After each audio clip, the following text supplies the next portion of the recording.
మా ఓటమికి కారణం అదే. నెల్లూరులో జగన్ సంచలన వ్యాఖ్యలు.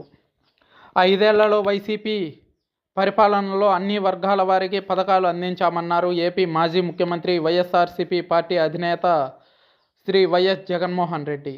కేవలం టీడీపీకి ఓటు వేయలేదన్న ఒకే ఒక్క కారణంతో ఆస్తులు ధ్వంసం చేస్తున్నారని, రాష్ట్రాన్ని రావణకాష్టం చేస్తున్నారన్నారు.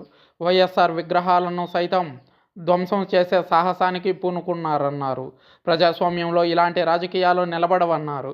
తాము ప్రజల్లో వ్యతిరేకత కారణంగా ఓడిపోలేదన్నారు. చంద్రబాబు ఇచ్చిన మోసపూరిత హామీల కారణంగానే కూటమి అధికారంలోకి వచ్చిందన్నారు. రైతు భరోసా కింద ఇస్తామన్న 20,000 రూపాయలు ఏమయ్యాయని ప్రశ్నించారు.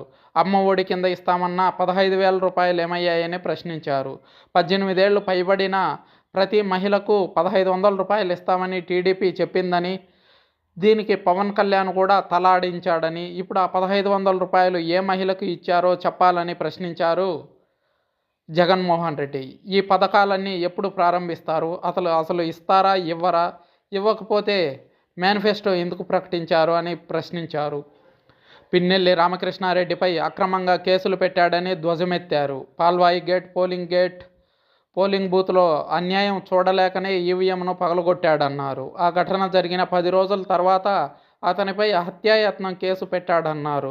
సిట్ రిపోర్ట్లో ఈ విషయం ఎందుకు ప్రస్తావించలేదని ఫైర్ అయ్యారు. 4 సార్లు ఎమ్మెల్యేగా గెలిచిన వ్యక్తిపై ఇలాంటి తప్పుడు కేసులు పెట్టడం ఏంటని ప్రశ్నించారు. రాష్ట్ర వ్యాప్తంగా ఇలాంటి అక్రమాలే చోటు చేసుకుంటున్నాయని ఆరోపించారు. రెడ్ బుక్ల పేరుతో దారుణంగా, అన్యాయంగా ఆస్తులు ధ్వంసం చేస్తున్నారని ఆరోపించారు. దొంగ కేసులు పెడుతున్నారన్నారు. జేసీపీల మీద ఎమ్మెల్యేలే వెళ్తూ బిల్డింగులను పడగొడుతున్నారన్నారు. ఇవన్నీ రాష్ట్ర ప్రజలు గమనిస్తూనే ఉన్నారు.